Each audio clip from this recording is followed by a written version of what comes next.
Thank you. Karibu sana. I've got to learn my Kiswahili. But yes, right back at you.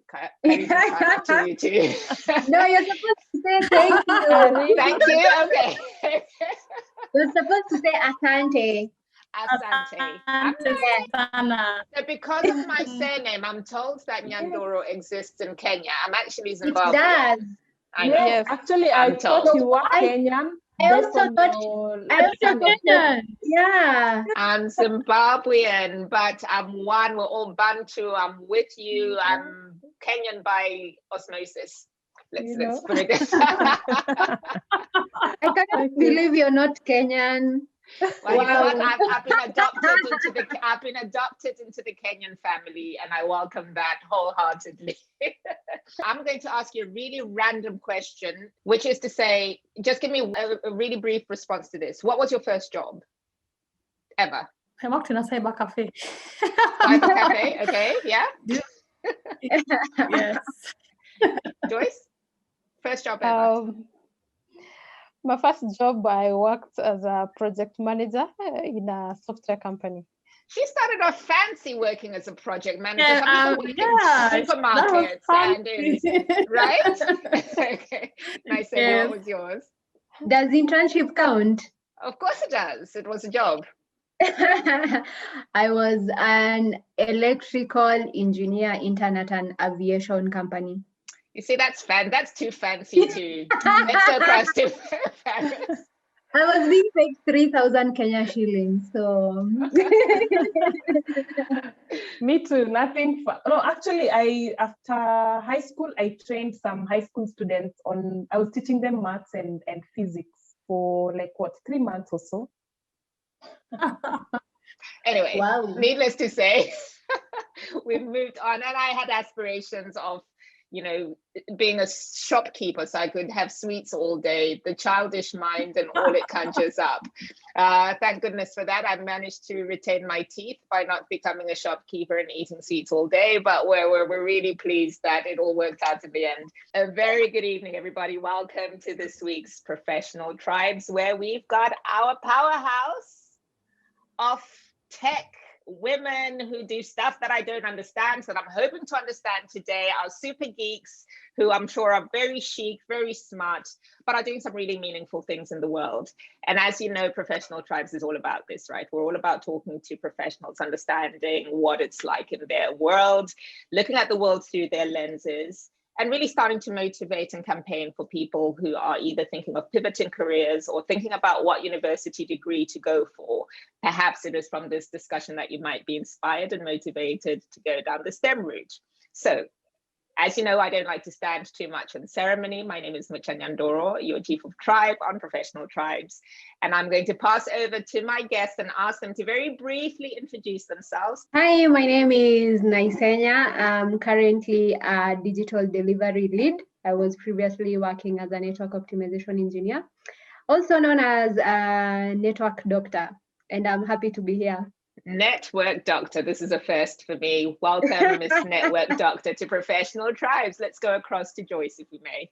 Joyce, please do say hello. Good afternoon, everybody. I'm so excited to be here today and just to be able to tell my story as well. And I have an experience spanning over 13 years in the telco industry.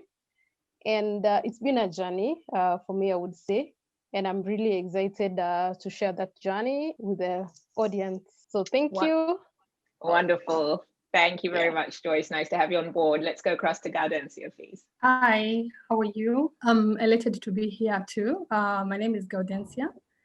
I am in Safaricom doing network strategy. I have a passion for planning and design for the networks and also mentoring. I'm actually happy to be here with my mentees. Actually, I have Joyce and Nyandoro that I have had an experience with probably earlier when they were starting their careers. So I'm glad to be here and looking forward to sharing my journey with you too.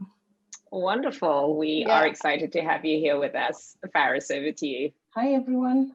My name is Faris. I work in cybersecurity. Currently, under governance, risk and controls. Happy to be here, of course. Looking forward to the engagement that we're going to have today. And my experience spans over 7 years now. Also, Nana has mentioned, but I'm also a mother and wife and mother to one. Wonderful. Well, I hope your child grows up to watch this and see how amazing his mum is to be sitting on a panel of engineers from Safaricom, which is our corporate in spotlight this week. So you've heard it. We like to know where you're joining us from. If you could please just quickly say hi to our guests. Let us know where you're watching this Professional Tribe segment from. And as this goes, we love to get your involvement. So you ask your questions, you type as we speak, and we'll get to them as soon as we can. Right, so in terms of our guests, if you've only just joined us, we are talking to Safaricom's female engineers today. And we've got everything from a cybersecurity expert, we've got somebody in billing engineering and financial reporting, we've got digital delivery, we've got network people, we've got ethical hackers, we've got all manner of types with experience in consulting and other spaces as well, but currently in Safaricom. Now, if you know anything about Safaricom, it is a corporate that we ought to all be proud of across the continent. And they have a particular mission with their Women in Technology, which is about advancing women from the classroom to the boardroom. So we thought we'd understand how that journey works. Presumably, we're going to see all these women in boardrooms in the not too distant future, but it starts from somewhere. So let's find out about their journey, shall we? To kickstart the discussion, I thought I might start with a quote from Carl Edward Sagan, who's a US astronomer.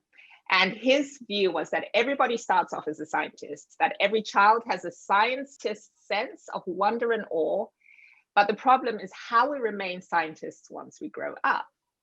So with young girls, if you think about girls and the whole idea of leakage that happens in the STEM space, where we all start off by being curious about how electricity works as girls and how rockets take off and all manner of things, somewhere along the journey, that imagination is either ripped away from us, or we start second guessing ourselves, or we're just discouraged, if you like, from pursuing it. What we have are the superheroes of the tech women who decided, actually, no, I am going to pursue it and I'm going to pursue a career in it. So I suppose a simple question I might start with, and I'll go to you if I may, please, Faris, because you're in quite a unique space. I do think that cybersecurity is obviously a hot ticket at the moment, and everybody's sort of trying to get their heads around how you keep away from phishing, how you keep away from hacks. In fact, there's a big hack that's current in the newspapers and on the news at the minute, where you've got ransomware and all manner of things being pushed out there. How are you doing it? You're a female in this space that is obviously male dominated. And what I'd like to start off by understanding is, did you always grow up with a view that you wanted to get into this space? Or is it something that you were mentored into? How did you become a STEM woman? Okay, for me, it started way back. My father was an engineer, electrical engineer. So looking up to him and looking at all the stuff that he used to do got me a little interested in that field. And I always wanted to be like him. So that was one. Then, of course, my parents always encouraged me in that direction. And I think I also got some nicknames here and there. So that kind of put my mind to just kind of focus on the engineering space. Then at some point, of course, that interest changes here and there. At some point, you'd like to become a lawyer because of a movie you've watched. You want to become the FBI because of mostly from movies. But then later on, when you get a bit older and seriously think about what you want to do, I found myself just going back to engineering because I know deep down as a person, I love a good challenge. I am competitive, and at that point in time, engineering looked like it gave me that challenge. Like it's something tough to crack. It's something where most women have not been to, or at the time, not many women were actually even I was in the same class with Naisenya. Yeah. Yeah. So even in campus, like going back to college, not many females or not many ladies were in that class or had been recruited on recruitment or onboarding or admitted to that class. So that poses a challenge that for me, I'd like to make it, then look back and say, yeah, it didn't look easy at the time, but this is something I've done and I'm proud about it. So you have given me so much to ask, so much to talk about just from that introduction. I'm going to have to restrain myself so that I can hear from the rest of you very briefly about your introduction into the STEM space. Let's go to your classmates then, shall we, Nyandoro? So for me personally, I come from Samburu, one of the most marginalized parts of this country. And I can say when I was growing up, I didn't have really a lot of role models, because in our village, the people that we considered have actually made it were either teachers or nurses. And then the first time I ever heard about engineering, I was in Form 1. Me and Faris were in the same high school as well. And I had some best friends. I hope you guys get along really well, because clearly your lives have been mapped together. Brilliant. Yeah, so the first time I heard about engineering, I was in Form 1, and then I had someone say, oh, when I grow up, I want to be an engineer. And I was like, what is that? It sounds really fancy. And then she says, it's something that boys normally do. It's very challenging. So from that day henceforth, I decided I actually wanted to become an engineer, but I also wanted to become a doctor. But the interesting bit is I used to have a stammer. So in my head, I thought that if I become a doctor and then I have to like go and meet patients and I'm asking you, what is wrong with you? Can you kindly describe your symptoms? And I'm there actually stammering. It would be very embarrassing. So I decided I would actually pursue engineering, because I thought I would only be interacting with machines. And then when I finally got my first job at Safaricom, I found out that I had to actually talk to customers. And the funny thing is, my starter is almost non-existent, and I can actually thank God. I thank my God and I thank my job for the opportunities it has actually given me to speak in public, to talk and mentor kids back at home. Yeah. That is brilliant. And Nyandoro, I bet you didn't know that you'd have to speak to machines as well, because AI would become a thing not too long after you got into the industry. Let's go across to Joyce, shall we? Joyce, tell us your story. Yeah, so thank you. I began my journey. I would say I stumbled upon the IT. I think growing up, I never really thought about the careers. I was more interested in, I was a bit competitive. So I was always interested in being the top, going to the best school, and being at the top of my class. And what happened was, after my I would say primary school education, I was admitted at one of the best national schools in the country. And while there, basically the mentors in terms of the people whom we interacted with, they were our teachers, and we'd occasionally have the student doctors from Moi University, and they would actually come. They used to really look super cool.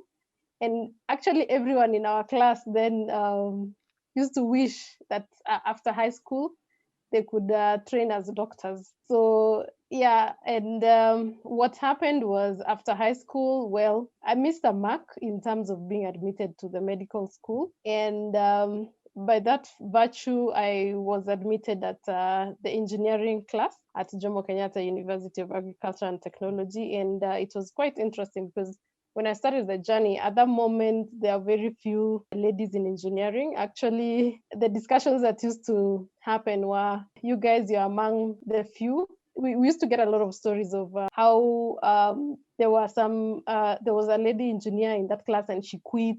Therefore, the probability of also me and my fellow few ladies, we were about 7 in the class, the probability of us quitting was very high. And we kept at it. And one thing that was quite interesting was at the end of the graduation, all of us actually graduated, the 7 of us. And at that moment, we felt that indeed we've set a pace for other female engineers. And coming out of college, I would say it really opened our eyes, because at that moment we thought we were the top students from campus, and we thought that immediately we were going to land into the engineering jobs. Mm-hmm. And one of the very interesting things that happened at the time was there was a boom in the telco industry, and mostly the industry was looking out for engineers to help with the rollout of the equipment. And at that point in time, I think the female engineers were very few. Actually, Gaudensia was among the few. Actually, she was the only one, I would say.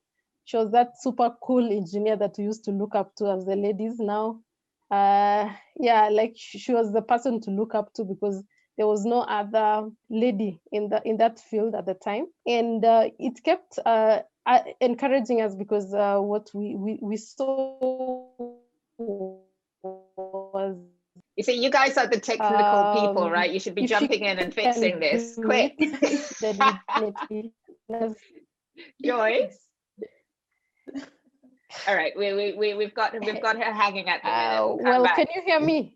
Now we can, and now all the techies, all our engineers just sat and watched while you froze and didn't jump around and create magic to get you speaking fluently. Anyway, I shall reserve judgment. Go on. The last thing we heard, you were talking about Gaudensia being the coolest girl on the block. And you all looked up to her, and then we kind of tailed off a little bit. So what was that last bit? Oh yeah. So the last bit was so I got into the field, and at the moment most of the engineering firms were looking at... I see her frozen, Gaudensia. So let's go across to your story, shall we? And then we'll come back to Joyce. Okay. So thanks, Mucha. So my story is quite, I think, a blend of the three, because typically, I guess, the socialization for all of us in Kenya is work hard. You have to, so that you can actually have a better future. And then you start out in primary school. We do not have probably exposure to, let's say, the computers. I saw my first computer when I was in high school. And of course, I come from a background where people actually run. So actually, I thought I was going to be an athletic person. And then, of course, when I came to high school, I was exposed now to computers. And then it so happened that the high school that I went to also had invested a lot in technical courses. So there was electricity as an option. That one somehow spurred my curiosity. So I actually took that as an option. And I had a very wonderful set of teachers who actually encouraged me. We were, in that class, we were 34, but we were only 2 ladies who were doing that course. So that's where I got the first exposure to the world of STEM, or to say engineering, because we could actually get a bit of training around it. And then it so happened again during that period, I had an auntie who actually joined telco. And she was, she mentored me somehow, because she was my role model. She mentored me. I could see that she used to do a lot of this fixing of the PABXs. And it looked so super cool. And I was just like, this one, I can actually do it. And then, of course, during that period in time, there was just, let's say, telecommunication was actually picking up. So as we went to the university, definitely my parents wanted me to become a doctor, but I didn't want to become a doctor because I was good in physics, I was good in mathematics, and I'd actually passed the electricity. So I was just like, I was actually going to pursue an engineering course. So engineering was actually, when I went to now one of the universities that was offering engineering, we were very few in class. I think it's the same story for all of us. We were actually 4 in a class of 74. And that was how it was. And as we moved forward, we kept on hearing the same stories. It's very hard. We have to repeat. And eventually, actually, we even had a first class in our class, a lady, and we all of us made it. And then we came now out looking for jobs. For me, I feel very fortunate because I had someone who had gone actually ahead. So my auntie gave me pointers to where I could actually get internship and all that. So my first internship was actually an eye-opener because I realized that I had a passion for this profession. And from there, it's just been like, getting very good mentors along the way. And of course, also getting into the right, because I've actually worked for 3 organizations, apart from Safaricom, where I feel that actually I was really exposed. I was given that opportunity. And of course, as much as it was very male dominated, they actually trusted me. As much as I could actually work twice as hard, I was given that opportunity, yes. Okay, wonderful. So what I'm going to want to do a deep dive on a lot of what you said, and this really does frame the conversation beautifully for me. As you spoke, I was reflecting on the African Union's agenda for 2063 that's really concerned about how the continent of Africa is going to attain sustainable economic growth and social progress, given the low penetration of STEM education on the whole, particularly the role that women might play in this space. And then, of course, you've got a endless amount of research and papers that have been written about the plight of the women in STEM. And all of this has really kind of got me wondering, when we talk about percentages, I mean, that 4 out of 74 is a staggering number to hear. Very often you hear percentages of about 10% penetration of women in STEM, etc., but clearly much lower in many instances. So if we take a step back and let's start with the social element, right? So upbringing and the role that parenting perhaps plays, or the education system plays, in inspiring young females to enter this space. A lot of you have talked about having either cool peers, cool teachers, you've been exposed to aunts, you've been exposed to fathers, people within your immediate ecosystem who've, if you like, planted a seed inside of you that you've then gone on to harvest and realize. That's not the case for very, very many people. And, Nyandoro, as you talk about your exposure, being in a remote area where the word engineering is brand new to you, it is quite impressive, actually, that you hear a word, you're curious about it, and then you go and completely design your career path based on that inspiration. But this is not access that very many young kids have. And even just thinking through the COVID period, where the access to computing, for instance, wasn't something that every school was able to offer their students. Yeah. What is it about your particular circumstances made you push through the odds? So what I'm trying to get at here is, these are challenges that you've all faced in different guises, but there's something in you. I've heard, competitiveness come through. You're obviously all very smart as well. Is there anything else in your toolkit that you had to rely on to enter this space and survive in it, quite frankly? Yes. So for me, when I reflect on that question, it's quite powerful because when I go back to my upbringing, I would say that my parents had a key impact on me while growing up. Just from the simple things that he never, like my own father, he wasn't educated, but he never set barriers. He never set barriers for all of us. And he never, in terms of limit, we could push the limits, and he would really support us in whatever that we would do. If I can take an example, like even in the house chores, he never really pushed the agenda of washing dishes is for the women, or cleaning the house is for the girls, because those are the things that I see in many families while the children are growing up. And for example, even the way you behave, my father never set those barriers in terms of what a woman can do. And he really, whenever he got the opportunity, he really would praise you that indeed you did a good job there. And he really used to give you those challenges where, from a society perspective, people would look at them as more male roles. Like, for example, I remember when I was young, he taught me how to drive. Traditionally in Africa, the driving was mainly done by the men. The fact that my father took that initiative, I mean, I grew up not knowing those boundaries.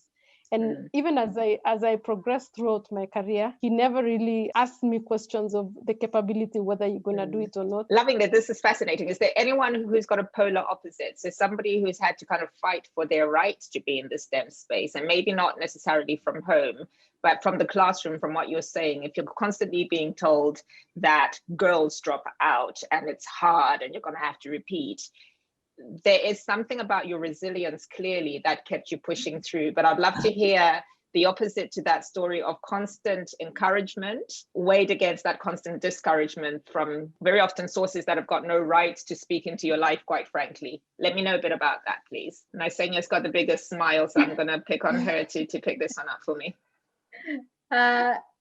Mine is not really a discouragement. I can say basically when I was growing up again in Samburu, girls get circumcised when they are 12 years old.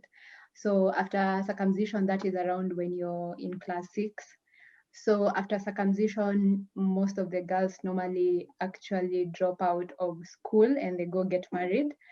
So you remain in a class where you're the only girl, because my mother was the champion for maendeleo ya wanawake back in the day. So she said my sister and I were not going to be circumcised. So because most of my age mates were actually married, I didn't have fellow girls to actually go and play with.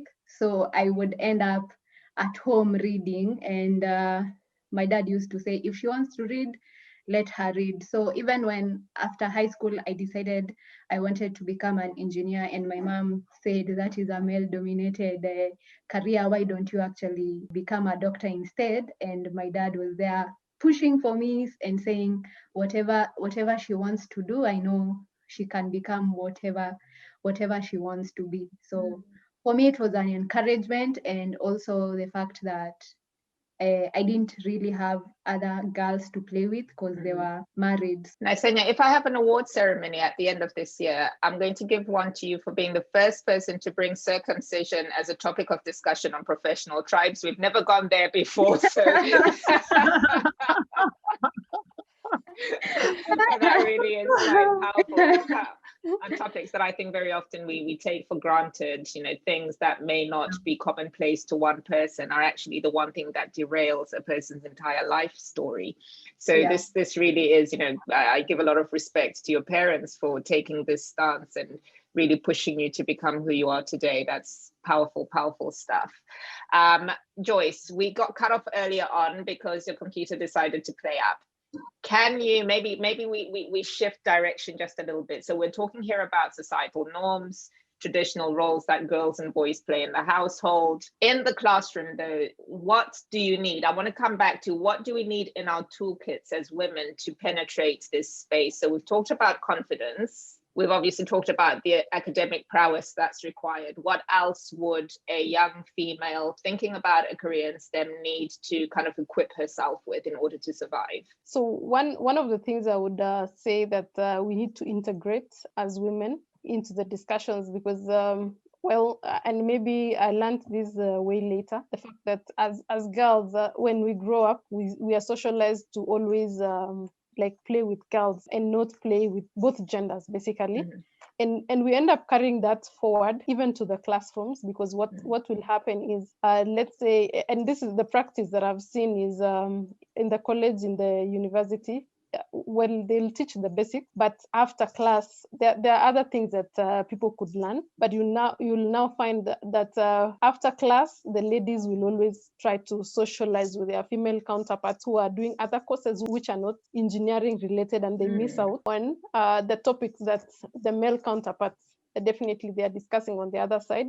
So I think to just find a way of integrating so that we are all on the same page. Yours is about integration. Gaudensia, what's yours? So for me, the one that actually resonates well is actually the staying power. So as much as you're very resilient, you actually have to have that staying power, because it's not easy. As Joyce has actually elaborated before, when you look at the roles that girls play today, I actually went through that. So I used to be the one doing the dishes, cooking and all that. when I reached the age of 6 years old, the class of going to grade 6 or class 6, I actually told my parents, can you get me a boarding school? Because I used to get late every day going to school. So I said, get me a boarding school. And the first time my mom was like, no, you're very young. I'm like, no, I still need to go to boarding school, because if I want to, get what I want, let me go to boarding school. And actually that's what happened. Yeah.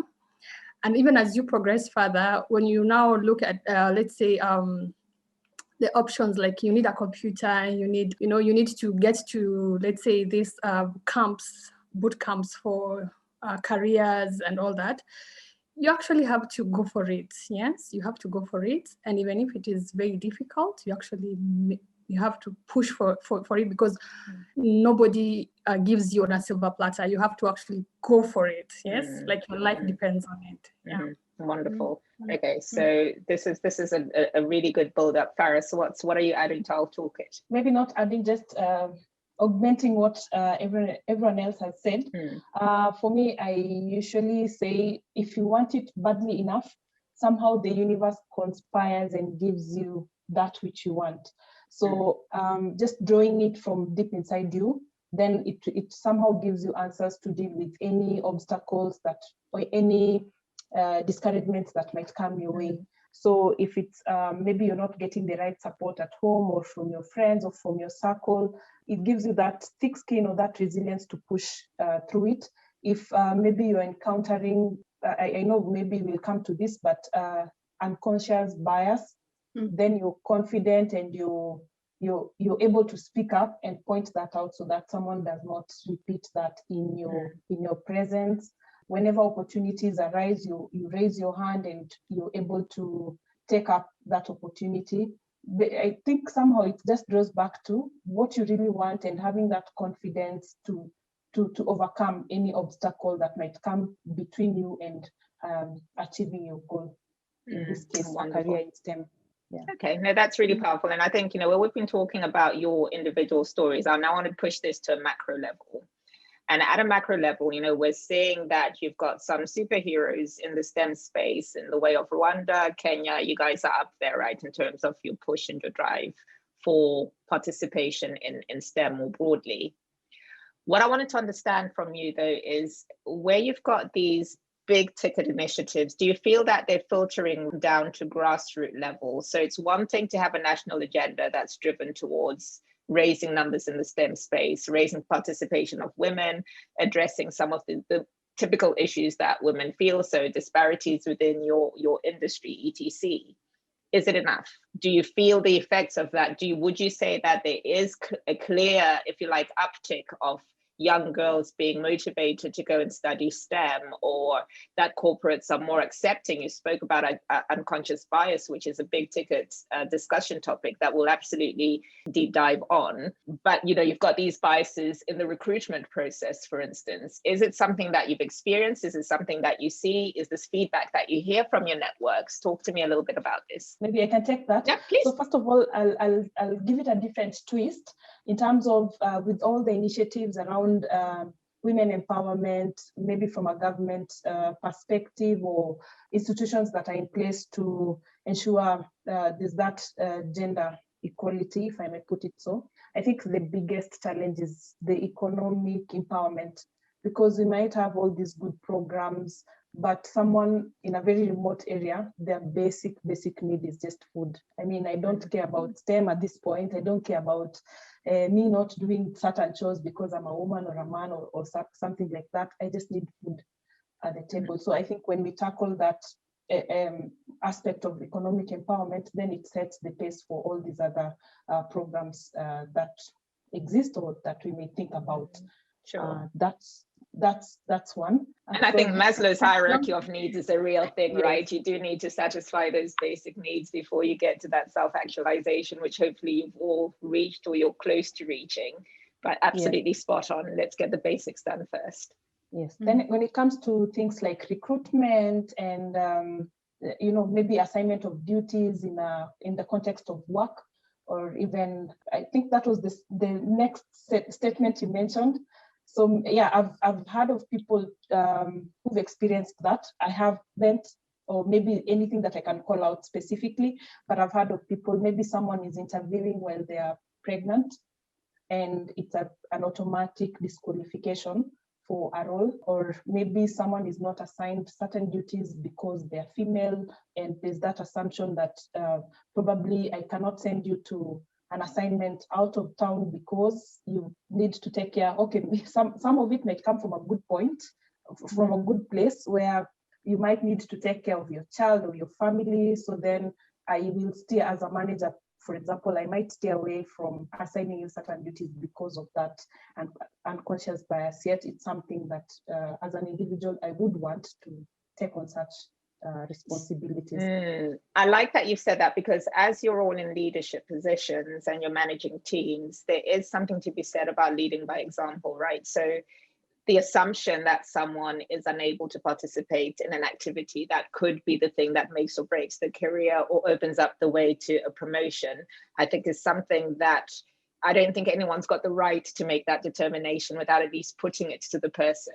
So in your own leadership spaces, from experiences that you're either aware of or that you've undergone yourself, what is it that you're doing differently to raise this younger generation of female engineers or women in STEM? And I know that you've got your Women in Tech initiative that you're all actively involved in at Safaricom, but we all have a role to play in contributing to that broader agenda. And I want to understand what you're individually doing, if you like, to really activate and mobilize women to go on a path not too dissimilar to yours. I'm going to go with Gaudensia. She's looking very pensive, and I'm sure she's got an answer ready for me. Let's go, Gaudensia. Okay, so yeah, in leadership, actually, most of the time you draw lessons from actually what you went through as you're scaling up your professional ladder. Yeah. So what I actually saw when I was scaling up the professional ladder was my managers then in my second organization, they were actually, they didn't care whether I was a lady, and they could assign me roles, you know. I could go to the remotest part of Kenya to actually go and do a rollout, and there were no toilets, and I could actually use the bushes. And I was able to actually also, Girl, you know, I'm not going to look at you at the same after you said all of this. But yes, yeah. So and we actually you know, I spent nights you know, in the car because we needed to roll out to take the equipment to the second site or something like that. And that gave me a lot of confidence because this person really trusted me. You know, they didn't handle me like an egg, and that gave me a lot of confidence. So when it comes to actually my leadership style today, I actually also give an opportunity to each and every woman in my team. I'm very intentional about it. I give you an opportunity, and I'm actually able to coach you and mentor you and call out those things that are the self-sabotaging habits that probably somebody could be having, yes, especially for women, because that's actually some of the things that we need to call out. And of course, also apart from that, you holding them to high standards of accountability, because I don't want to know about, you know, whether you're a woman or whether you're a man. I need you to deliver excellent results. Yes, it doesn't matter. And even as you go towards, even let's say, you know, the future of work, I mean, when we go towards everything becoming very virtual, it wouldn't matter whether you're female or male. So you have to hold yourself as a woman to high accountability of, you know, delivery. Yeah, and that is actually what I do to my team. And another thing is that making sure that also you stretch them. Yeah. I know we don't probably want to stretch them because we sometimes feel like, this one has a child at home. I also have a child at home. So let's stretch ourselves. Let's deliver. Yes, we could actually be having these hurdles, but everybody expects a woman to deliver much more, and we have to prove ourselves like almost like twice than the gents. And that's just the way it is. Yeah. You say so much stuff. I'm like a kid in a candy store. I'm trying to think about what to hone in on because this is all really powerful stuff. Let's talk about self-sabotaging behaviors, because I think that is actually quite a powerful point right there. I would like to hear from Faris. Self-sabotaging, what does that conjure up in your mind? And in what sort of environments do you see that playing out with females in this space specifically? Okay. I think I'll start with the book I've read. I think in some 2-3 years back, the book by Sheryl Sandberg called Lean In. And when I was reading that book, I came to the realization, yes, there's that those self-sabotaging behaviors or things that we do, but we don't even know. So then it made me conscious about it. For example, going into a meeting and not taking the front seat, not sitting actually at the table, or being in a meeting or being in a session and there's something you're not really getting, and you fear raising your hand to ask or seek clarification for that, or fearing to take on responsibilities because there are certain aspects or certain items in the qualification list that you feel you do not meet, and maybe just giving excuses for certain behaviors of people around you, both male and female, but mostly male. Becoming understanding, as a woman, there are those attributes we are usually associated with. You're understanding, you're polite, you're gentle and stuff like that. Yeah. So, and to some extent, they can become sabotaging when you're interacting with your colleagues, and even you are enabling the unconscious bias to some extent. We might be here saying, there's that unconscious bias, but to some extent, based on our behaviors, our beliefs, how we've been conditioned, we are enabling that. So I think reading that book, I would recommend most ladies to read that book. It brings you to the realization that there are certain things I'm doing that are not helping me. They're making things worse. So then when I go to a meeting, I'll be sure to sit at the right table. I'll be sure to ask questions when something is not clear. I'll be sure to point out an issue when it arises, and also doing so all respectfully and being very, like Gaudensia mentioned, having that sting, so that next time someone thinks about asking you to go maybe make tea while there's an important discussion that you are a key stakeholder ongoing, you will respectfully say no and maybe handle it later on. But of course, not forgetting that, yes, we are female and there's nothing we can do about it. And we should also embrace, it's not about trying to compete and become a man, but you're being yourself, you're being the woman that you are, but at the same time being cognizant that, of course, you're there by merit. So then show that merit, be that person that they expect you to be, deliver on the role. And if things are not going well, if something is not clear, if something is happening that you do not like, be bold enough to call that out. Love that. I'm going to go directly across to Nyandoro, because you were very quick to pipe in on this idea of women being characterized or stigmatized in very specific sort of behavioral roles, as it were. And I wanted to know from you how you navigate these environmental challenges, right? So being in a boys' club, as you guys all are, the communication style of men is very often very different from that of women. So the idea that it's perfectly acceptable to come into a room, swear, shout, be mad, and you just deal with it because this is how he speaks. Whereas female, our tendency sometimes are to take these things really personally and see it as a direct attack on us or on our integrity, on our ability, etc. What are you doing to navigate some of these dynamics that perhaps don't come naturally to you? I can start by saying, is imposter syndrome real? Yeah, it is very much real, and it is alive and healthy and kicking. So most of the time you will question whether you're good enough, whether your ideas are good enough. When you want to take up any additional roles, you will question whether you will be viewed as, let me use the word aggressive. I wanted to use the B word, but let me go with aggressive. I am not aggressive, I'm just ambitious, and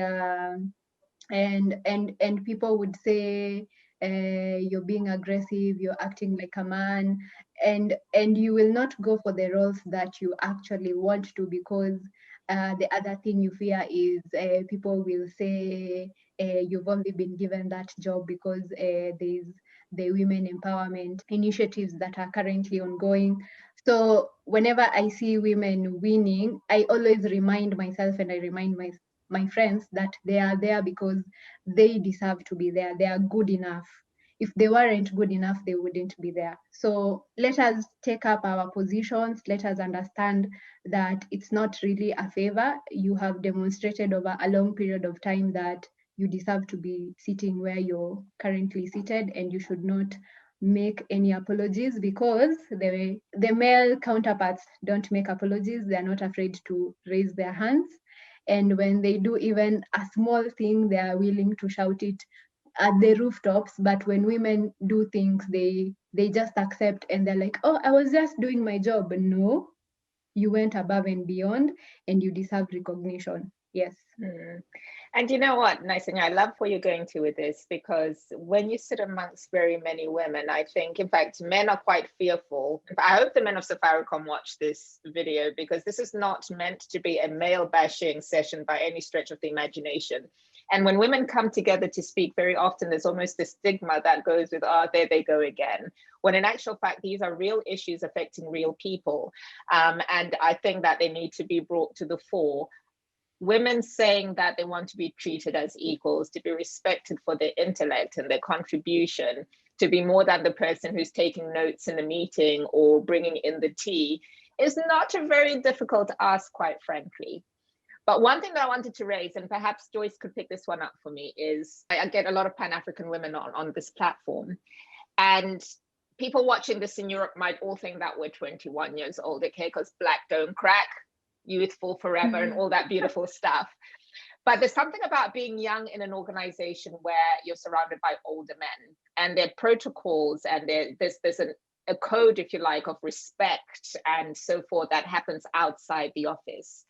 What is it like within that corporate space for you ladies? Because, you know, you are being respectful, but you want to be an effective leader. And surely your age, your gender shouldn't be the thing that, if you like, slows down any ambitions or your style of leadership. It would be celebrated if it was a young 21-year-old coming out of college doing what a grown-up woman trying to kind of assert herself is doing. But you talked about being labeled aggressive. All these things start to come into the equation. Do you find it easy to navigate leading people who are older than you, who are males, who perhaps have more experience than you do? Thanks for that great question. And first of all, I want to say, based on my experiences, I think the people who've supported me in this journey have also been men. From the moment I started my career, from one job to the next, I think I also want to give credibility to the men who've supported the agenda, because I feel supported fully, and I feel that I've been given the right opportunities to grow. And on that question around leading men who are older, when I joined the industry, I joined at a time when there was a big gap between I was the very young generation, and then now the very, very old generation, the guys who'd been in the industry for over, they were in their 50s going into 60s. And one thing that I quickly learned was being able to know what speaks to each of the generation. Like, for example, if I'm talking to the older generation, I need to know my facts, because probably they've been in the industry, they've been here for longer. And feel free to always, if you're not sure about something, to also show that respect by probably picking their ideas, making sure that they know that at the end of the day, you're not trying to challenge them, but you're trying to walk the journey together. And it's really worked for me. And that way, I feel if you approach it from that angle, then they'll tend to give you the right support. And sometimes it might call for different strategies depending on the person whom you're dealing with. That I think what I've found also working most is being able to understand the person from a personal angle. Like, as much as, yes, you're at the workplace, all of you try to get to understand that person beyond the work. And that way you're able to create that rapport that, as much as you're the young leader in the room, they always know that you're there to support them as well as to achieve one mission together. Paris, tell me something. So in a world, and I love what you've said. I think that's really insightful. I'm just trying to picture it from a different perspective, right? So we're constantly talking about the digital divide in Africa compared to the rest of the world. Everyone is kind of talking about being agile, and young people are encouraged to come into think tanks and to innovate and to do all sorts of things. Do you think that navigating politics and navigating egos slows us down? Because I would challenge actually this idea of almost needing to appease your way into a decision-making process, or to walk on eggshells because you're trying to do things in a culturally sensitive way, when in actual fact, you're in an industry that requires you to be rapid thinkers, to respond quickly, to innovate fearlessly. Do you think that there's a bit of a disconnect between what we're trying to achieve and how we go about achieving it? I would say kinda, because one, there's that agility, the need to make decisions fast, but also the approach also matters, because that way it determines whether that decision will be made or not. Because again, you don't want to rub people off the wrong way. So it's a delicate balance. Because yes, part of the job sometimes is to influence that business decision, or to influence people to do something that probably is your KPI, or maybe not directly their KPI. So then how you go about that and influence that decision is now speaks to the former, the approach, walking on eggshells. And so I think Joyce raised a very important point where sometimes you have to understand the person as an individual. That way you're able to tell the best approach to get them to do that which you desire. So let's talk about influence. Sure. And I'm actually in complete agreement with you. I just like being cheeky by asking these sorts of questions because I can. Let's talk about influencing, because very often we're needing to influence in places where we don't necessarily have the authority. And again, this is very much a delicate balance between needing to get a point across, or you recognize that this is the way forward, this is going to propel the business forward, but actually you're not the decision maker, and you're needing to work your way through the ranks and use all manner of skills to get that decision in favor of your aspiration.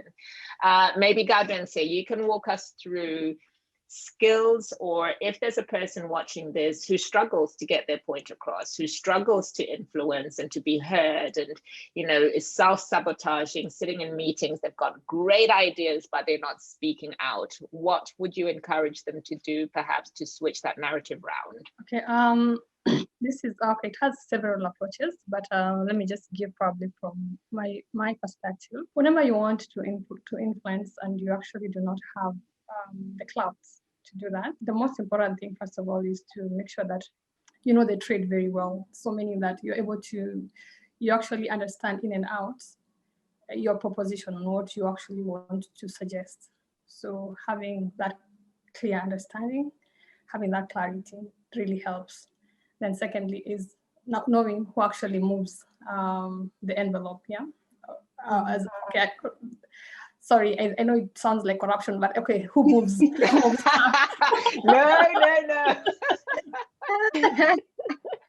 Who moves stuff, around. Sure. So personally, I'm actually, before I came to probably the position that I am in today, I'm actually a typically shy person. And I would not be that person. Girl, you talk about going to the bushes in a car, and see, don't tell me about being shy, because I'm not buying it right now, but yes, go for it. Yeah. So I wouldn't probably, it wouldn't come naturally for me to actually raise my hand and put across my points, especially when I knew that probably I had something that would be helpful to the business. But what really helped a lot was if I'm able to actually get a session, like I would actually lobby and look for like 5 minutes with a person who I know is going to actually move this agenda for me. Mm-hmm. Yeah. So it really helps to actually have that kind of, I don't know, the sponsorship. Yeah.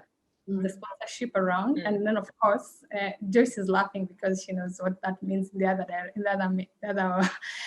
other context, but it actually helps to have the sponsor and also to have the networks. And of course, also, as you also go to the meetings, it is good to be actually politically astute, and actually also sometimes just be self-aware and just know your environment. You'll actually know that when somebody says this, then the person who's supposed to take the decision does not really buy it. And you actually probably would know that that is not the direction that you want to go. But for me, what has really worked very well is actually being very, researching on that topic and bringing the analytics to it. Mm-hmm. And of course, now getting that sponsor and explaining, with a lot of clarity and telling them actually the benefits, the pro and the cons, and they'll be able to move for you, your levers. The other thing that actually you could do is, of course, we encourage all the ladies and of course even the gentlemen alike, is that definitely always raise your hand and ask the important questions. The power of asking and the power of also articulating your desires. And for managers, if you actually notice that there's somebody who is quiet around the table, those are the people actually with the loudest, minds. And they can actually give you, a different perspective. And also give a chance to everybody in the table to talk as managers. So also just just prompting. What do you think? What are your thoughts around this? And then, of course, you can now give an opportunity to everyone to talk, and to give out their ideas. And you know what, that conscious leadership is something that I'm a massive advocate for, because I think very often people go unnoticed. The person who barks, the dog that barks the loudest, right, is the one that gets the most attention. And so very often I think there's that feminine leadership is the bit that's able to understand or observe the dynamic around a table and notice that person's been a little bit quiet. If you ask them the right questions, they're going to bring something that is really valuable. So I think there's a lot that we can learn from personality types, just being conscious leaders and being aware and having that empathy and putting yourself in the shoes of that person who may feel intimidated in a room full of senior people to speak out. Joyce, I could see that you wanted to say something. Yeah, I wanted to add on that part of influence. There's somewhere I was reading and it was really powerful because they talked about having a meeting before the meeting. For example, if the big decision. Girl, who's got time for that? And you say, could please tell us more about the meeting before a meeting. Yeah, exactly. And I've found this strategy being used over and over, and it really works. So I think that is a great strategy, especially and maybe I would encourage probably the ladies to use that as well, because I see the men using that every so often. So I'll tell you what, I say that in jest, but very often I think just having dry runs of things, especially if you're doing sort of client-facing work, you're going out for a pitch, or you're needing to pitch something internally. If you're working in a pack, it's often really powerful to be able to get together, get your story in order. So by the time you go out there, it's a polished delivery. And I think you're absolutely right. Guys are able to talk about this at the bar after work or at a barbecue at the weekend, give each other headlines, because we're so embroiled in being mums and being, all these societal roles we have means sometimes we're siloed in our thinking. Or only kind of act on stuff. I know I've got this meeting in an hour, let me get my facts together, but you haven't really thought about the finer detail to give your delivery that extra sort of quality, as it were.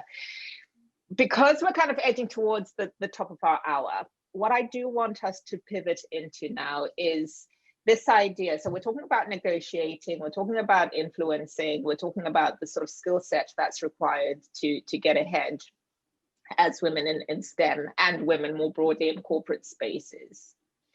One issue that comes up very often on my platform is this issue of women, especially younger women at the beginning of their careers, not always knowing how to speak out and call out bad behaviors. So within every environment, you've got your rotten eggs, you've got your bad apples, call them what you will. I'm going to call it those sexual predators who sometimes take advantage of young, inexperienced girls and get them to feel that they've got to compromise themselves in order to get ahead in the workplace. I want to understand from your perspective as women in leadership, what advice you would give to that young one who just feels that they've got to compromise to get ahead, or they've got to be a little girly or a little flirty or dress a certain way, speak a certain way, behave a certain way, accept bad behaviors in order to get that promotion or that pay rise. What's your response to this? And it's a topic that within our society is unconscious, we're very uncomfortable to talk about, but it's real. There are people who actually really, really, really struggle with this. These things are real. As the older people in the workplace or the people in leadership positions, we've got a duty of care to these young ones to guide them the right way. Let's talk a little bit about this. What are we saying to our young corporate girls? I am happy to talk about this. Luckily for me, I've never experienced any form of sexual harassment, but I would say number one is awareness. Are people really aware what sexual harassment at work, what it looks like? Because even in the university, what I have experienced is sexual harassment in the university, where you think something that is happening to you is normal. So we have normalized sexual harassment until when it actually happens to you, you're not really sure whether it's harassment or that is how men generally behave. So the first thing is, are the people who are the young girls who are joining us from the university aware that if someone does A, B, C, D to you, then this is actually considered sexual harassment? And then once they are aware that that is sexual harassment, are they willing to actually report on the same without fearing that they will be fired? So we need to put in place systems that actually protect the women when they report such cases. And then the final one is to be the big sister, not necessarily a mentor, but a big sister where we can actually look after each other. And I will, by that I mean, having a trust system where if someone comes and tells you that I'm actually being sexually harassed and you're a woman in leadership position, you'll do something about it. Yeah. And you know what, it really is just about behaviors that make you uncomfortable. I've done a whole segment on this topic, and I think you know, the definitions are everything from he just says hi to you in a way that makes you feel uneasy, right down to it being sort of a physical affront of sorts. So I'm absolutely with you. And I think there's a whole host of issues surrounding just being a woman and being able to survive in male spaces. So as we tend, as I said, there's so much. I could talk to you guys for hours, but I know that you've got network things to go and sort out, and you've got the world to change through your engineering.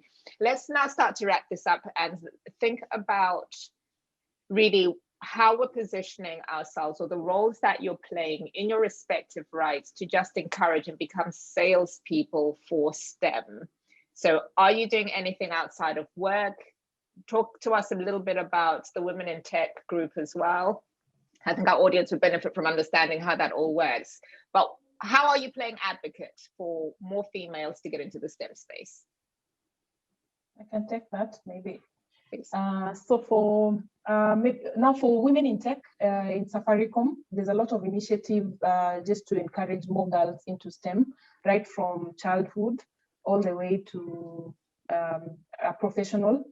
So there are different programs that target different ages or age groups just to encourage them. So there's the Kids Go Tech kind of initiative where we have kids, both girls and boys, and we have mostly run by our interns, and they'll just take them through science experiments.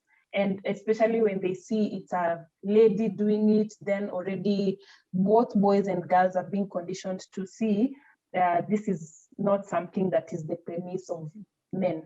It's also done by ladies. And even at that point, just sparking that interest in STEM at a very young age. Then when they go to high school, there's the high school program, high school outreach program, where we visit high schools, especially even in marginalized areas.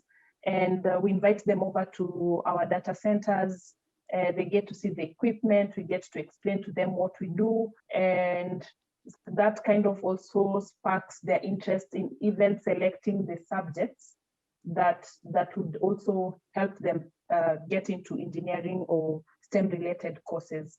Because when we're going to Form 3, from Form 2 to Form 3, you get to drop certain subjects and focus on some. So there are certain subjects when you don't pursue them in your Form 3, Form 4, it makes it harder for you to get into a STEM course. So encouraging them at that point so that when it comes to selecting courses, then they're able to join into STEM related courses. Then at university level, there are also programs where we again reach out to them and encourage them so that they stay the course.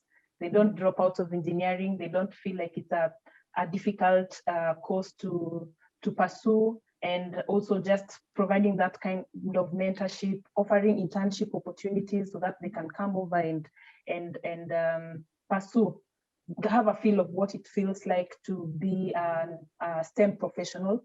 Then even once you're now a professional, we have the forums networking forums, where we get to meet with ladies from at different levels in their professional career, maybe new joiners, those who've been there for a while, and you're able to network not only from Safaricom, but across. You're able to network, learn from each other, encourage each other. And I think that whole program, it's very well structured, and I think over time we've seen fruits, because we can see more and more ladies being recruited, more and more ladies applying for the positions that are out there. Also, just to highlight, Safaricom as an organization also is very supportive, and even very supportive for ladies, because trying to get that balance as a woman in STEM, not even just in STEM, but as women generally, giving that platform, that conducive environment to thrive as a professional and as a woman, considering you have other social obligations like motherhood, so you have maybe when you're pregnant, when you have a baby, you have a long enough maternity leave. When you get back to work, there's that flexible schedule where you get to work less hours, maybe 6 hours instead of the normal 8 hours, and you can choose to work from morning and leave early, or come in late and leave later. So it's a bit flexible. Within the office, you have mother's room, you can go express. So I think as an organization, it's very supportive, and also getting maybe ladies coming on board and seeing all those facilities. We have even a creche. Before COVID, you could actually, when you don't have a nanny at home, you can carry your child. So you have that peace of mind. You're working and your child is just somewhere nearby where you can check on them every so often. So I think those are some of the things that also just help you make a decision when it comes to pursuing a career in STEM. That is brilliant. And I think, being an employer of choice is very much all about this, right? So you're there thinking about the plight of your people and really trying to make their life easier in however way you can.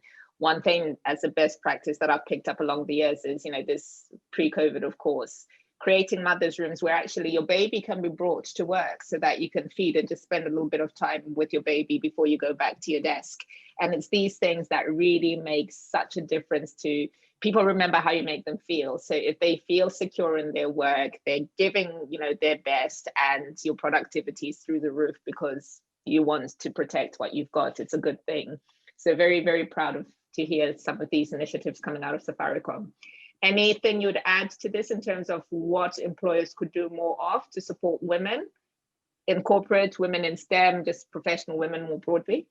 I would say, let me add 2 things. One, to be intentional in terms of policy, because what I've seen in our environment is we have a policy of at least targeting to achieve 50-50 gender balance by 2025. And that is a KPI across all levels in terms of from entry level to the leadership level. And I think being intentional really makes a big difference. Being intentional on things like coaching and mentorship. Actually, we are fortunate that our organization actually has trained coaches, and those coaches are resident within the organization, and we get the privilege definitely with such things, they could look like they're not very big, but it makes a big difference. Yeah. Absolutely massive difference. Personally, from what Lisa said, is just to just have, apart from policy itself, is actually to have structure, official structure, because you see, like what normally happens is sometimes when you want to mentor someone and there's no a structured way, the whole organization on how you do the mentorship, because you see, this is a very male-dominated environment. So if you don't have a structured mentorship program, then it would actually probably look not nice or uncomfortable for a lady to actually go to a man for mentorship, because probably somebody might not understand why I'm getting into someone's office. And we are having a chit chat for 30 minutes. Whatever Gaudentia is saying is actually real, because Sure. I'm lucky that my mentor is my current boss, who's a woman. But when I was looking for a coach, I would actually wonder, my coach has to be a woman, because I don't want people to start saying things, because why are you talking to this like man or for like 30 minutes and you're not necessarily reporting to them? So what could you be talking about? So if there was an official or a structured way to approach it, then it would make a lot of sense. Wonderful. No, that is actually I hadn't quite considered this idea of perception, and I think you raise a really important point there. I'm an absolute advocate for having structured mentorship programs, and I think, if I could encourage anything, it's to say that we shouldn't always feel inclined to getting female mentors because we're female as well. Sometimes I think a balance. So yes, have your advisory female, have your network of women that you can rely on, but equally, for the men who are actually driving the business and making the decisions, it's always really important to tap into that resource and understand how they think. If it's about your career ladder, we haven't even scratched the surface on future skills and, where the world of ICT is going and beyond. But I think that positioning really starts by speaking to the right people who have that strategic oversight, who are decision makers and who are able to give guidance that's meaningful to you. And then, of course, there are things that you may not be able to speak to your male colleagues about, that your females are there to plug the gap for. So balance being the operative word here. Welcome back, Gaudentia. We lost you there for a second. Nyandoro raised an important point, which is to say that, there's sometimes an awareness, you approaching a male colleague, sometimes there's a perception that goes with it to say there's something untoward happening between the two, and how you navigate that through having structure becoming quite an important point. No, it's actually, I think I just wanted to just emphasize on actually having the structured mentorship and coaching organization, so that it can actually look very transparent to everybody and give confidence, especially to the male, to the female, and even the male alike, that actually whatever engagement that they're having within the workplace is above board and it is acceptable. Wonderful. Ladies, you've been such a joy to have on Professional Tribes. I've thoroughly enjoyed talking to you. As I mentioned earlier on, I could speak to you some more because I think there's still so much more to unearth. But what I would like to leave the show with today is really just that it's inspirational point to anyone who's watching, to say that we demystify these sectors for a reason, right? They are accessible, and we've got live examples of people who've been able to bridge the gap, to break through that ceiling, to break into spaces that perhaps look from a distance as quite intimidating and for everybody else except you. But the reality is, if you've got the heart for it, you've got the ambition, you've obviously got the brain for it, then nothing really should stop you. The only thing that limits you is you. So my encouragement is to say, if you are considering a career in this space, even pivoting into this space, I'm sure it's never too late. I'm of that school of thought. Understand what you need to study up on, understand who you need to speak to, build a network of people who can support you, and let's develop our professions as a tribe. That is what this platform is here to do. We thank you all ever so much for joining us tonight. I'm conscious that we haven't responded to messages. We will do that after the fact. I'm going to actually request that our guests from Safaricom, please go in, read the Facebook comments after the show, comment, respond, give advice, share your pearls of wisdom, and then you can go back to being the super genius engineers you are and change the world as you do day to day. Thank you so much. It's been such a pleasure having you on. Thank you. Thank you. Thank you. Yeah. Good night, everybody.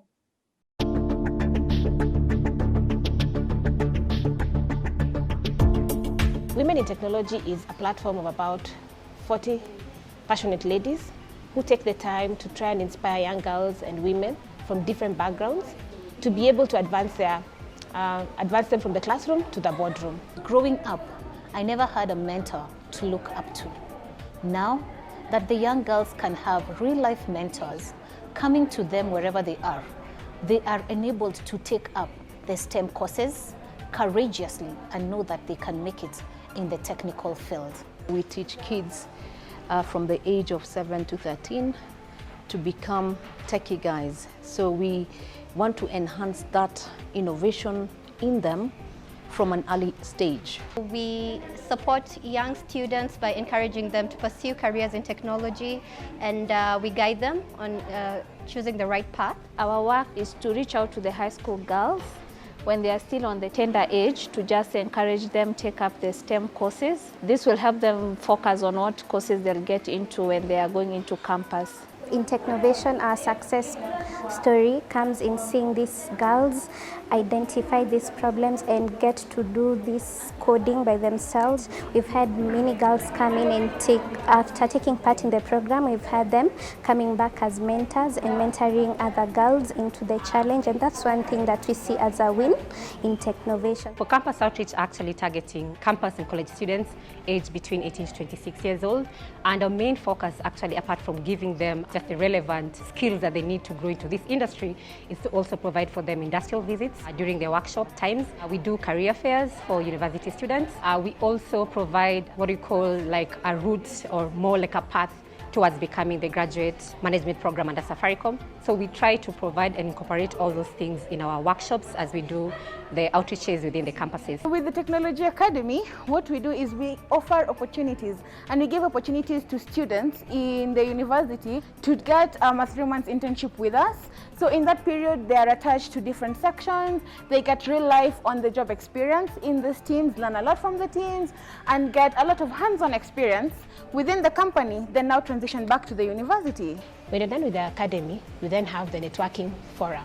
So the networking forum basically is now when you're already working, we don't forget about you. We need you to be a holistic person. For even to grow into leadership, we need you to be able to be financially sound, we need you to be socially sound, and we need you to be actually career sound. We are looking to create a fit for future lady. We have successfully done, I think, over 50 forums so far.